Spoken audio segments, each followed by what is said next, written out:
Hello guys, आपका स्वागत है हमारे आज के एडिटोरियल में। एंड आज है 30 मई। तो आज हम बहुत ही इंपॉर्टेंट आर्टिकल डिस्कस करेंगे इंडिया और ऑस्ट्रेलिया के बीच में रिलेशनशिप के बारे में। तो इसको एंड तक जरूर देखना। एंड इसके बाद एक मेंस पॉइंट ऑफ व्यू से काफ़ी इंपॉर्टेंट क्वेश्चन है, वो मैं आपको बताऊंगा, उसको सॉल्व करना। तो स्टार्ट करते हैं हमारी आज की वीडियो। तो anchoring ties with Canberra the virtual way. तो जैसे यहाँ पर इंडिया में न्यू दिल्ली को माना जाता है सेंट्रल पॉइंट कैपिटल, तो वहाँ पर कैनबेरा को। तो आप इस आर्टिकल को GS2 के साथ रिलेट कर सकते हैं। एंड हम स्टार्ट करते हैं हमारा आज का आर्टिकल। तो मैं आपको बता दूं कि हाल ही में ऑस्ट्रेलिया के जो PM है Scott Morrison and Narendra Modi ji के बीच में मीटिंग होगी। तो वो पहले भी आना चाहते थे, उनकी इंडिया विजिट होनी थी जैन में, बट बुश फायर होने के कारण नहीं आ पाए। एंड उसके बाद अप्रैल मई का टाइम बताया था, तो वो कोविड-19 के चलते वो भी कैंसिल होगी मीटिंग। तो अब कह रहे हैं कि अब वीडियो कॉन्फ्रेंसिंग होगी, एंड वो कह रहे हैं 1 जून को। तो ये सॉर्ट ऑफ वर्चुअल समिट है इंडिया और ऑस्ट्रेलिया के बीच में। एंड हम देखेंगे कि क्या क्या पॉलिसीज लाके आते हैं दोनों सरकारें। तो अगर मैं आपको बता दूं कि काफ़ी ज़्यादा ऑस्ट्रेलियन जो प्राइम मिनिस्टर्स जो पीछे रह चुके हैं, जैसे Julia Gillard, Tony Abbott and Malcolm Turnbull, तो ये इंडिया आते ही रहे थे। एंड अब ये स्कॉट मॉरिसन का ने पहली बार ही आना था, तो जनवरी में, बट नहीं आ पाए। तो अब वीडियो कॉन्फ्रेंसिंग होगी परसों। तो उसके बाद हम देखेंगे क्या क्या पॉलिसीज आती हैं। एंड उसके बाद अगर मैं बात करूँ मोदी कब गए ऑस्ट्रेलिया में, तो वो 2014 में गए थे।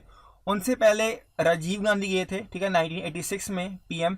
तो अब टोटल 28 साल कह रहे हैं कि 28 साल बाद अब मोदी गए थे 2014 में। तो बट उनके जो PMs हैं वो इंडिया विजिट पे आते जाते रहते हैं। एंड उसके बाद अगर हम बात करें हिस्टोरिकल टाइज के बारे में, मैं हिस्ट्री पे जाता हूँ। तो इंडिया और ऑस्ट्रेलिया के बीच में फर्स्ट डिप्लोमेटिक रिलेशंस कब बने थे? 1941।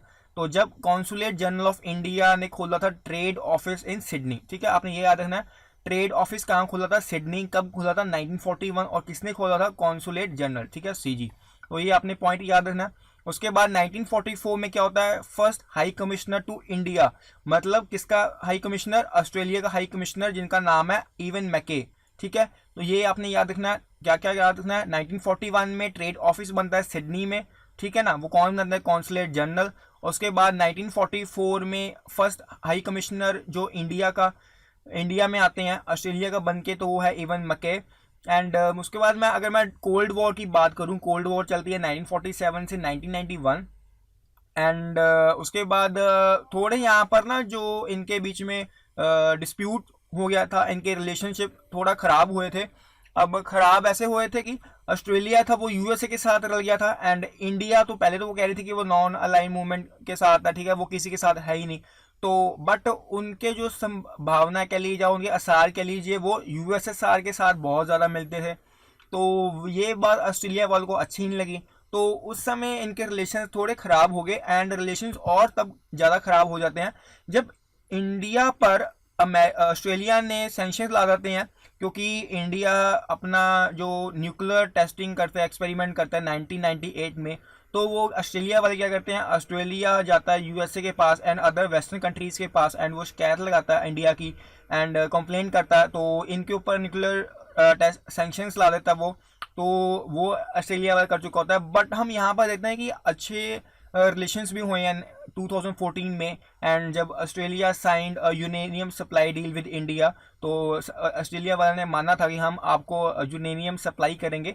एंड सप्लाई इसलिए करेंगे क्योंकि इंडिया ने तब साइन नहीं किया था नॉन प्रोलिफरेशन ट्रीटी। तो इसमें होता क्या है कि आप न्यूक्लियर वेपन्स का कोई भी मटेरियल सप्लाई एक्सपोर्ट इंपोर्ट नहीं कर सकते अगर आपने ट्रीटी साइन की हुई है, ठीक है ना, एंड डिसआर्ममेंट ट्रीटी। तो वो इंडिया ने साइन नहीं की। तो 2014 में फिर उन्होंने अपनी ट्रीटी साइन कर ली कि आप जो इंडिया वाले हैं यूरेनियम मंगाएंगे ऑस्ट्रेलिया के साथ, ऑस्ट्रेलिया वालों से। तो अगर हम देखें कि इकोनॉमिक एंड ट्रेड रिलेशंस काफ़ी अच्छे रहे हैं। तो कहाँ कहाँ पर रहे हैं? तो अगर हम बात करें इंडियाज एक्सपोर्ट टू ऑस्ट्रेलिया, मतलब इंडिया से सामान जा रहा है ऑस्ट्रेलिया की तरफ, तो वो इसका मतलब कितने बिलियन का रेवेन्यू हुआ? तो 4.6 बिलियन का। तो इंडिया इंपोर्ट फ्रॉम ऑस्ट्रेलिया, तो इंडिया का सामान यहाँ पर आ रहा है ऑस्ट्रेलिया से, तो कितने का हुआ? तो $11 बिलियन। तो हमको यहाँ पर देखने पड़ेंगे काफ़ी ज़्यादा फ़ायदा भी हो रहा है इंडिया के पॉइंट ऑफ व्यू से।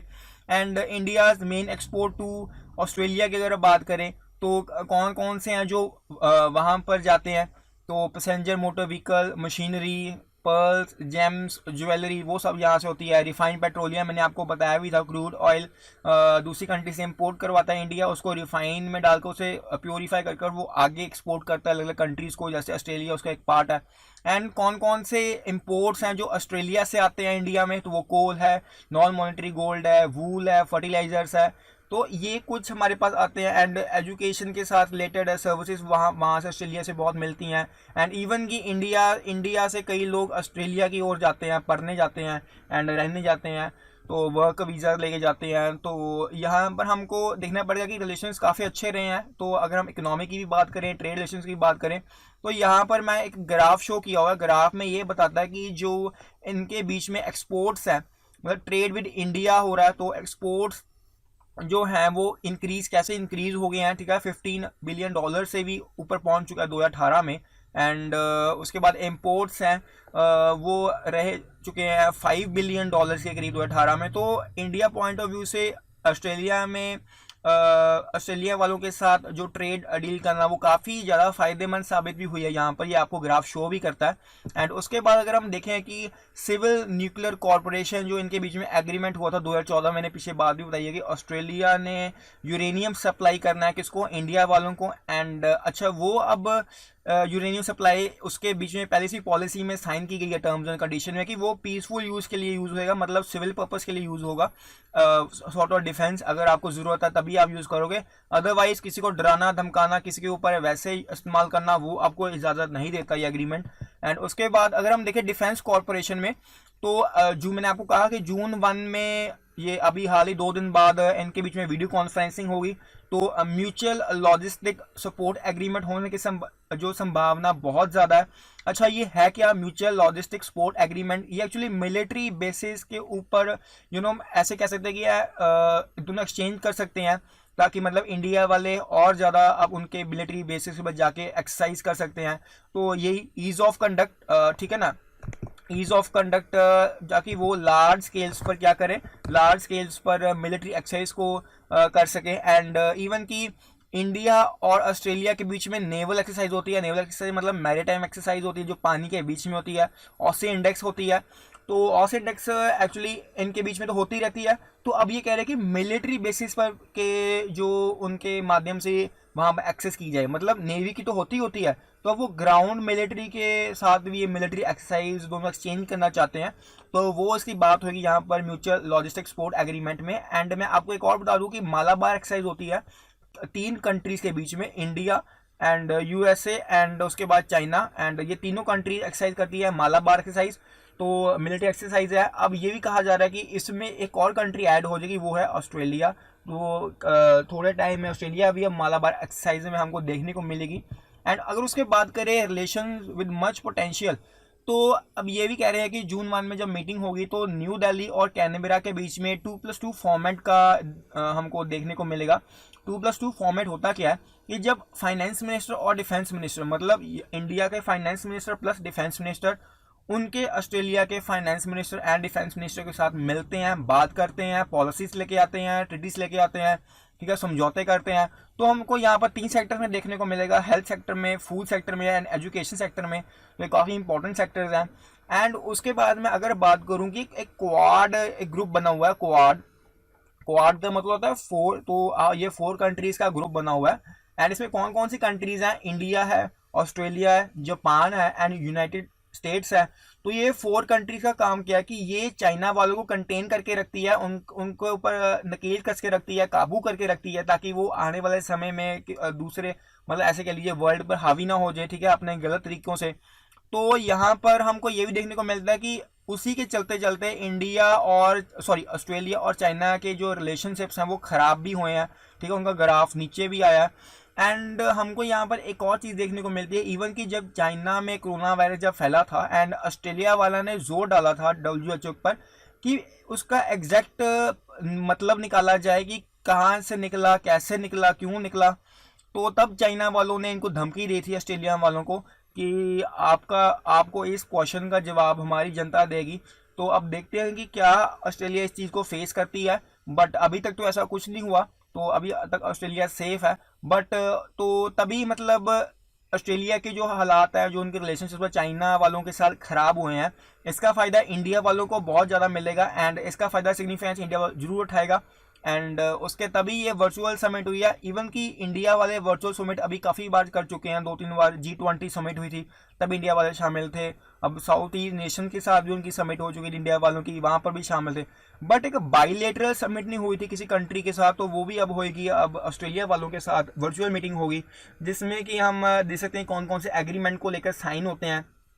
एंड होप कि ये आने वाले जो समय में इंडिया और ऑस्ट्रेलिया के बीच में रिलेशंस हैं वो और भी अच्छे हों एंड और भी हमको एग्रीमेंट्स देखने को मिलें, ताकि जो इंपोर्ट एक्सपोर्ट, जो ट्रेड और इकोनॉमी एग्रीमेंट इनके बीच में चल रहा है वो और भी ज़्यादा इम्प्रूव हो।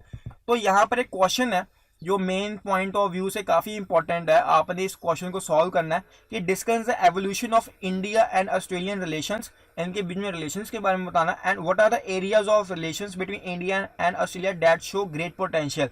मैंने आपको बताया जैसे यूरेनियम का एग्जांपल आप दे सकते हैं, 2014 में इनके बीच में साइन एग्रीमेंट हुआ है, तो आप उसका एग्जांपल दे सकते हैं। और एग्जांपल 2-3 दे सकते हैं इकोनॉमी को लेकर एंड ट्रेड को लेकर, तो ये एग्जांपल आप ला सकते हैं कि इनके बीच में जो रिलेशंस है काफ़ी बेहतर साबित हुए हैं पिछले कुछ दिनों में एंड आने वाले समय में हमको और उम्मीद है। तो ये कुछ पॉइंट्स आप ऐड करके इस आंसर को सॉल्व कर सकते हैं।